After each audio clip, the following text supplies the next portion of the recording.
ಎಲ್ಲರಿಗೂ ನಮಸ್ಕಾರ. ಇಂದು ಗೌರಿ ಹಬ್ಬ, ನಾಳೆ ಗಣೇಶನ ಹಬ್ಬ. ಹಾಗಾಗಿ ನಾಡಿನ ಸಮಸ್ತ ಜನತೆಗೆ, ವಿಶೇಷವಾಗಿ ನಮ್ಮ ಚಿಕ್ಕಬಳ್ಳಾಪುರ ಕ್ಷೇತ್ರದ ಎಲ್ಲ ನನ್ನ ಆತ್ಮೀಯ ಸಹೋದರ ಸಹೋದರಿಯರಿಗೆ ನನ್ನ ಪರವಾಗಿ ಹಾಗೂ ನಮ್ಮ ಸಂಸ್ಥೆ ಡಾಕ್ಟರ್ APJ ಅಬ್ದುಲ್ ಕಲಾಂ ಫೌಂಡೇಶನ್ನ ಎಲ್ಲ ಪದಾಧಿಕಾರಿಗಳ ಪರವಾಗಿ ನಾಡಿನ ಸಮಸ್ತ ಜನತೆಗೆ ಗೌರಿ ಮತ್ತು ಗಣೇಶ ಹಬ್ಬದ ಆರ್ಥಿಕ ಶುಭಾಶಯಗಳನ್ನು ತಿಳಿಸುತ್ತಾ, ಈ ಒಂದು ಸಂದರ್ಭದಲ್ಲಿ ದೇವರಲ್ಲಿ ವಿಶೇಷವಾಗಿ ಪ್ರಾರ್ಥನೆ ಮಾಡಿಕೊಳ್ಳೋದೇನೆಂದರೆ, ಗೌರಿ ಮತ್ತು ಗಣೇಶನ ಕೃಪೆಯಿಂದ ನಾಡಿನ ಸಮಸ್ತ ಜನತೆಗೆ ದೇವರು ಆಯುಷು ಆರೋಗ್ಯ ಕೊಟ್ಟು ಕಾಪಾಡಲಿ. ಅದೇ ರೀತಿ ಮಕ್ಕಳಿಗೆ ಒಳ್ಳೆಯ ವಿದ್ಯಾಭ್ಯಾಸ ಕರುಣಿಸಲಿ. ನಮ್ಮ ನಾಡಿನ ರೈತರಿಗೆ ಒಳ್ಳೆಯ ಮಳೆ ಬೆಳೆ ಆಗಲಿ. ನಮ್ಮ ನಾಡು ಸುರಕ್ಷಿತವಾಗಿರಲಿ.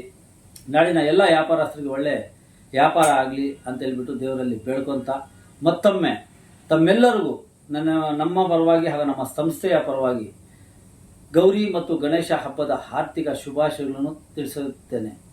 ಎಲ್ಲರಿಗೂ ನಮಸ್ಕಾರ.